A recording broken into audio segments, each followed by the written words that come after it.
It was a bright Saturday afternoon when Amara, a smart and confident 17-year-old black girl, stepped into Prestige Motors, the most exclusive car dealership in town, dreaming of picking out her very first car. But what should have been an exciting day quickly turned cold and humiliating when salesmen sneered at her, dismissed her, and literally told her to leave, just because of how she looked and what she wore. Little did anyone know, Amara's father wasn't just anyone. He was Sebastian King, a billionaire tech mogul with fingers in every industry including luxury cars.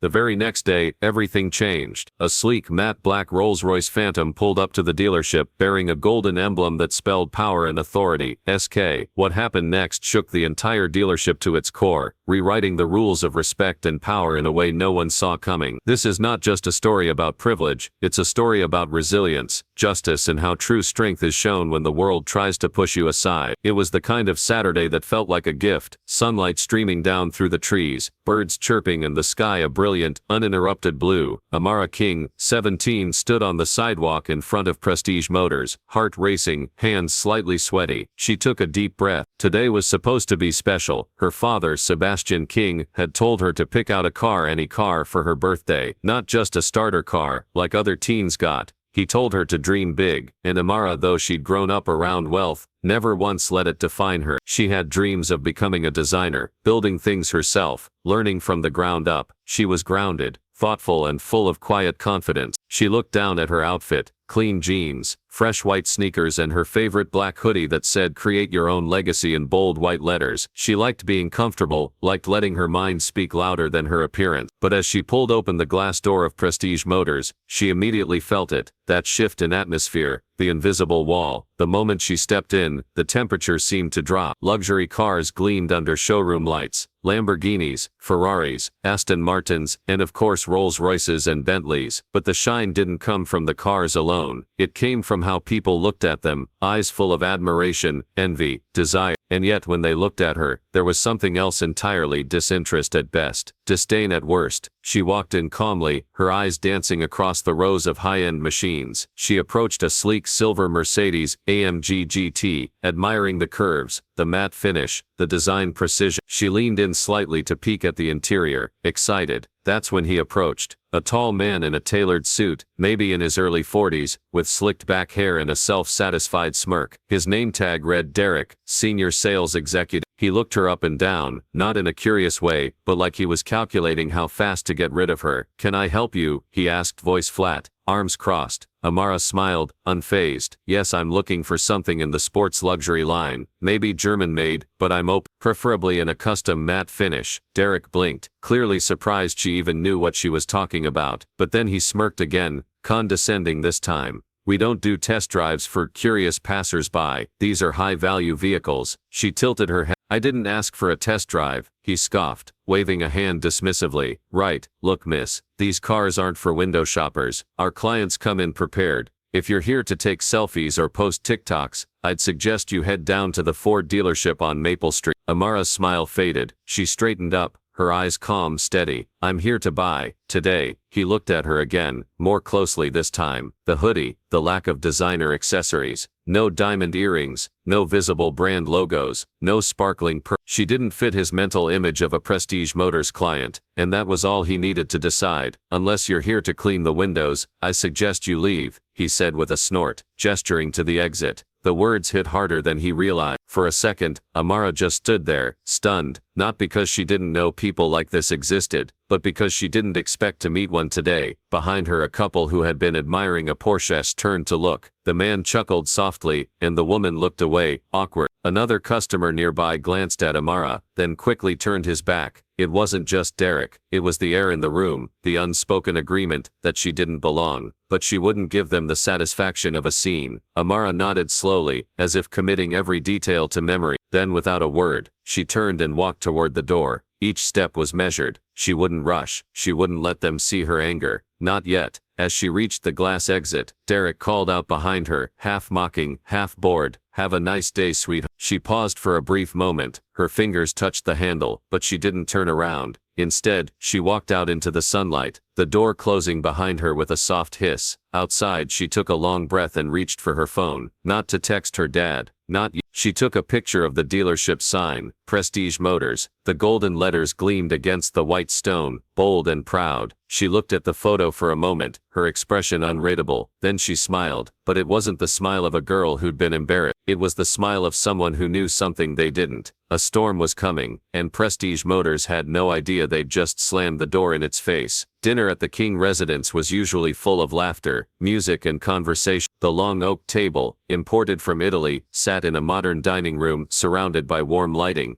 artwork from emerging black artists, and floor-to-ceiling windows overlooking the city skyline. But tonight, the room felt quieter. Amara sat at the end of the table, slowly stirring the mashed potatoes on her plate. The grilled salmon, her favorite, remained untouched. Her phone lay face down beside her water glass. Her shoulders slumped just slightly, barely enough for the average person to notice. But her father wasn't the average person. Sebastian King, billionaire tech mogul and investor, sat across from her, fork poised mid-air, his sharp eyes often hidden behind designer glasses, and a calm, composed face, noticed the smallest shift in mood. He had negotiated billion-dollar contracts across boardrooms and continents, read competitors like open books. He knew when someone was hiding something. Something wrong? He asked, setting his fork down gently. Amara hesitated. She looked up, her brown eyes calm but dimmer than usual. "It's nothing," she said, giving him a small shrug. "Just people being people." That wasn't enough. Not for Sebastian. "You sure?" There was a silence, a beat, then another, and then she spoke. She told him everything about Prestige Motors, about how the salesman dismissed her, mocked her, treated her like dirt. She told him how no one stood up for her, how they looked at her like she didn't belong, as if her hoodie meant she wasn't worthy of respect. She described the smirk on the man's face, the coldness in his tone. Her voice didn't shake. She didn't cry. That wasn't her style. She didn't even sound angry. She just sounded disappointed. And that's what struck Sebastian the most. His daughter had grown up in mansions, flown private jets, met presidents and prime ministers, but she'd also attended public schools by choice, tutored younger students, and volunteered in underserved communities. He had raised her to understand her privilege, but not be defined by it. And today, someone had looked her in the face and told her, without saying the words, that she was less than. Sebastian didn't speak right away. He simply sat back, folded his hands, and looked out the window at the sparkling city below. A long silence passed between them. Then he asked, softly, "What was the name of that dealership again?" "Prestige Motors," Amara replied. Her tone was flat, but a hint of fire flickered in her eyes. He nodded once. "Thanks, baby girl. I'll take care of it." Amara blinked. "Dad, wait." "You don't have to," but he was already tapping on his phone. Sebastian didn't believe in overreactions, but this wasn't an overreaction, this was a correction. And unlike the people at Prestige Motors, Sebastian did judge people by how they treated others, when they thought no one was watching. By the time the dishes were cleared, Sebastian was in his home office, an expansive book-lined room, filled with sleek tech, confidential documents, and a glass shelf stacked with awards. The monitor on his desk displayed a detailed portfolio. Prestige Motors, listed under a parent company in need of a bailout, after 2 quarters of poor sales. Sebastian smirked. They didn't even know he already had shares in their holding company. He placed a quick call to his legal team. "We're acquiring 51% of the Prestige portfolio. I want the paperwork drawn up by morning." A pause. "Yes, that includes the flagship location,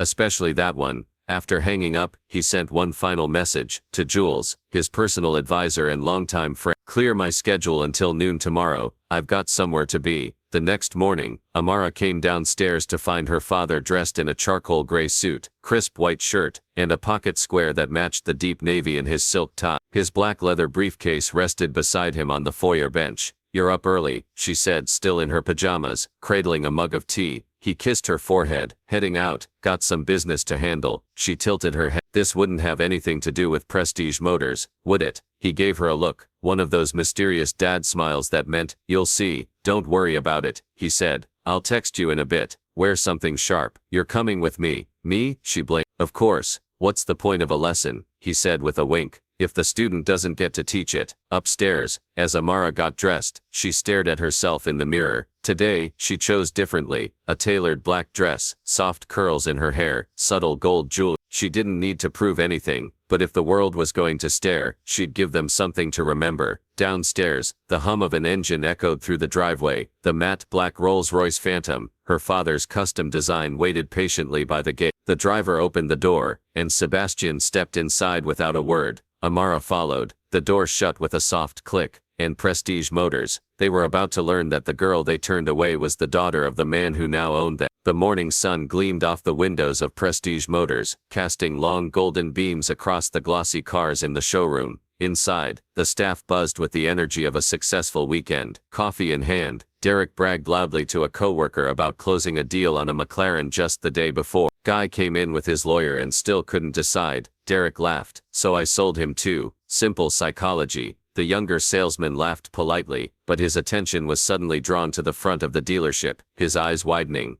Derek? He said, nudging him. What now? Derek muttered, turning to look, and then he saw it. The car, a matte black Rolls-Royce Phantom, sleek as a shadow, glided up the circular driveway. No license plates, just a golden emblem on the hood. 2 letters, SK. The vehicle came to a smooth stop. For a moment, time froze. Customers and staff alike turned toward the entrance, their conversations fading to whispers. The driver stepped out, straightened his tie and opened the rear passenger door. Out stepped a man with a commanding presence. Sebastian King. Tall, composed, dressed in a custom-tailored charcoal suit with a silver pocket watch clipped to his vest. His polished shoes clicked with authority as he stepped onto the pavement. From the other side of the car, Amara stepped out, elegant and poised in a sleek black dress, soft curls resting against her shoulders, heels tapping lightly on the pavement. A pair of black sunglasses framed her face like armor. The same girl they laughed at yesterday now looked like a walking magazine cover. Whispers spread like wildfire inside the dealership. Who is that?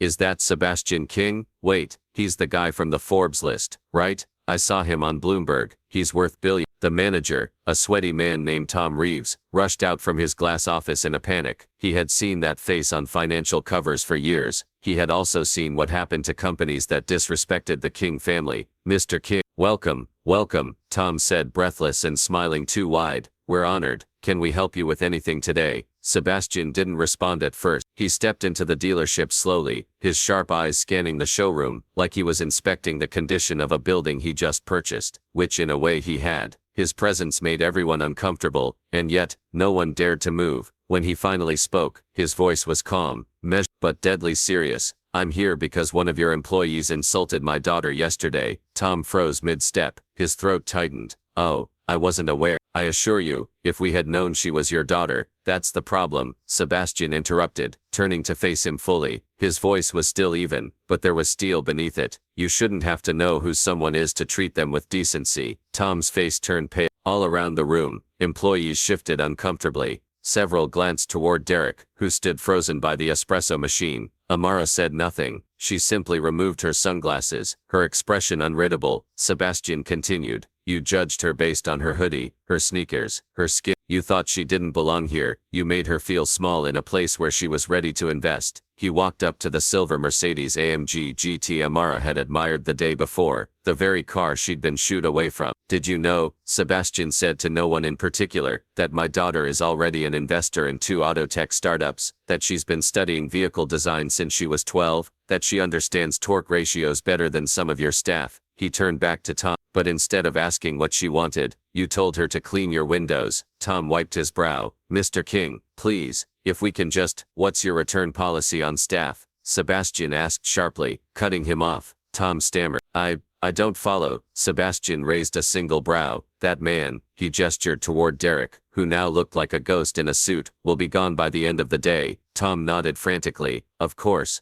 absolutely, consider it done. But Sebastian wasn't finished. I also want every staff member here retrained, not just on sales, but on humanity, bias, inclusion, respect. Starting today. Tom's mouth opened to respond, but Sebastian raised a hand. And one more thing. He looked over at Amara. She stepped forward, her voice cool but firm. I'll be selecting my car now, and I expect the same treatment you'd give anyone else who walked in wearing a 5-figure watch. The room fell silent again. This time, Amara's voice filled it. I'm not asking for special treatment, she added. I'm just asking for the respect your brochure says you offer. Derek tried to speak, but one sharp look from Sebastian shut him down. I suggest you clock out early, Sebastian said without even turning his head. Permanently. Amara turned back to the lineup of cars, walking with the grace of someone who knew the room now belonged to her. The same people who laughed at her the day before, now held doors open, took notes, nodded at every word she said. And outside, the black phantom gleamed in the sun like a silent witness to the shift in power, because the girl they kicked out yesterday now owned the room.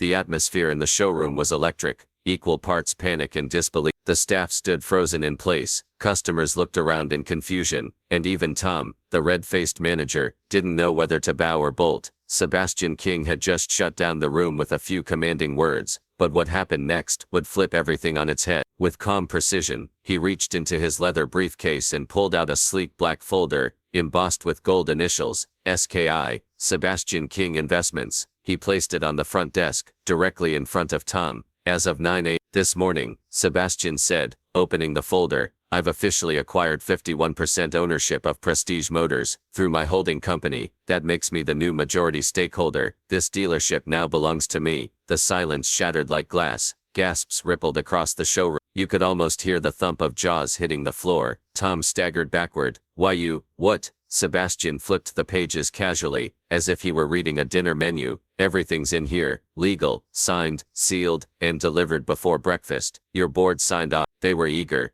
Your stock has been slipping for 3 straight quarters. They practically handed me the keys. He snapped the folder shut. Effective immediately, he said, turning to face the stunned employees. We are initiating a full rebrand. He pointed to the entry. As if on cue, a team of workers in navy jumpsuits appeared outside, climbing up ladders. They peeled off the old Prestige Motors signage with long scrapers, revealing sleek black panels underneath. The new letters were already being drilled into place. King Automotive, shiny, bold, and unapologetic. Sebastian watched for a moment, then turned back to the crowd. This dealership will no longer operate under the name of a brand that turns away customers based on what they wear, where they're from, or the color of their skin. This isn't just a rebrand, it's a reckoning. He then looked straight at Derek, the arrogant salesman who had kicked Amara out the day before. The man's face had gone sheet white. You, Sebastian said sharply, are fired. Effective immediately. Derek opened his mouth to argue, but no sound came out. He turned to Tom for support, but Tom was busy pretending to read the wood grain on the floor. Security will escort you out, Sebastian added. Your services and your mindset are no longer welcome here.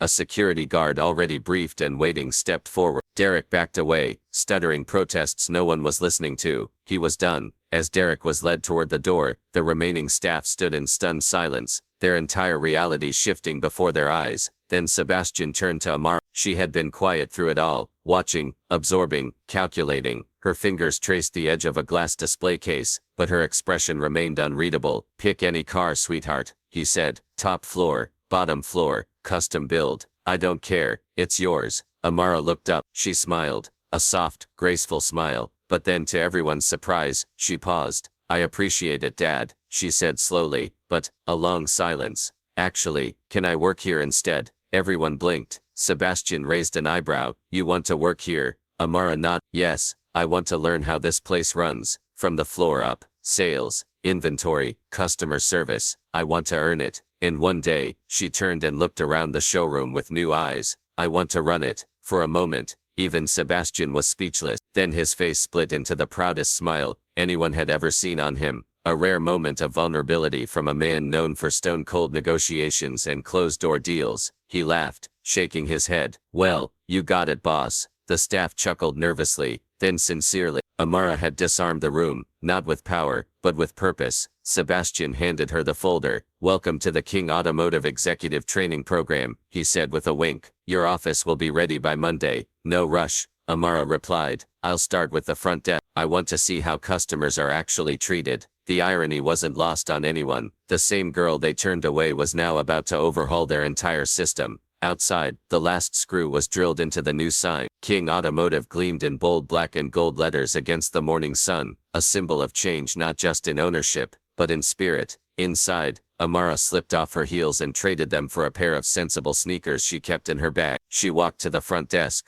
greeted the receptionist, and asked for a training manual. She didn't need a throne, she wanted the blueprint, because real power wasn't just about owning the room, it was about knowing every inch of it, from the ground up. And she was just getting started. The following Monday, while most teens her age were still asleep or scrolling through their phones, Amara King walked into King Automotive at 8 a.m. sharp. No red carpet, no personal assistant, no special treatment, just a clipboard, a name badge that read Trainee Amara, and a quiet fire in her chest. She didn't take the private elevator up to the glass-walled executive office that her father had offered. She walked straight to the sales floor, rolled up her sleeves, and asked for the morning shift duties. At first a few employees watched her with curiosity. Some wondered if it was all a publicity stunt. Others thought she'd quit after a week, but they were wrong. Amara worked harder than anyone. She started in customer service, greeting walk-ins with a genuine smile, and listening carefully, especially to the ones who looked like they didn't fit the profile. She knew what it felt like to be underestimated. "Good morning," she'd say to customers in hoodies and work boots. "We've got some great cars today. Want to take a test drive?" They always looked surprised, and then they smiled.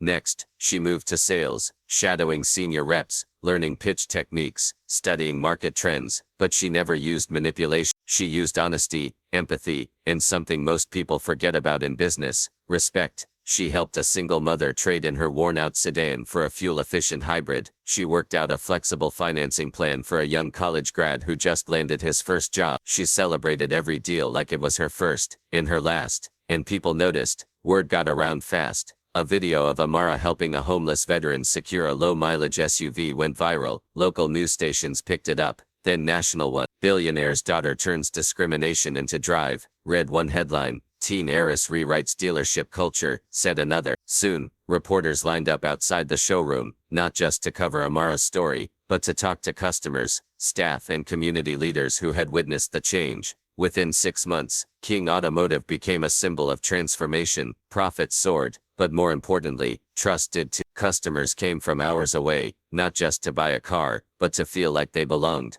The staff changed too. The ones who stayed learned humility. They watched how Amara handled tough situations, how she made decisions, not from ego but from integrity. Some of them even began mentoring new hires, sharing Amara's story like a lesson passed down. Tom, the former manager, had been demoted, but stayed on. Surprisingly, he became one of Amara's biggest supporters. "She taught me more in 6 months than I learned in 20 years, he once admitted in a staff meeting, and not just about business, but about people. Meanwhile, Derek, the disgraced salesman who had once mocked her, faded from the headline. He tried applying to other dealerships, but news traveled fast in the industry. The video clips, the headlines, the incident at Prestige Motors, they all followed him like a shadow. Eventually, he applied for a job at a smaller suburban dealership 2 towns over. What he didn't know was that the new general manager there was Jordan Ellis, Amara's old friend from high school, a sharp, principled guy who used to tutor her in economics during their sophomore year. When Derek walked in for the interview, Jordan recognized him instantly. He didn't raise his voice. He didn't throw him out. He simply said, "Funny thing about this industry, it runs on reputation, and so does life." Then he politely showed him the door. It was poetic justice, not loud, not vengeful, just.